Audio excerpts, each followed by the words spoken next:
In today's video, I'm going to show you how to add pivot table in Google Sheets. Pivot tables are used to summarize data, especially if you have big ones. Here's how to do it. Let's go to the menu bar and click on Insert.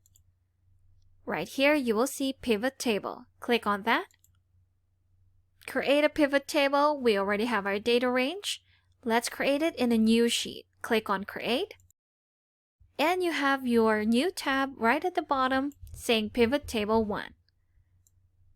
And right here you see our blank pivot table, which we can edit with our pivot table editor on the right.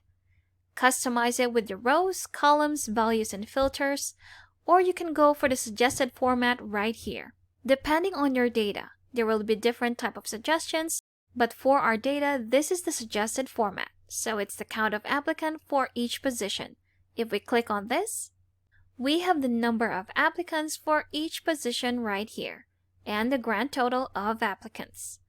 So again, you can either choose the suggested format or you can customize it with your preference. And that's how to add a pivot table in Google Sheets.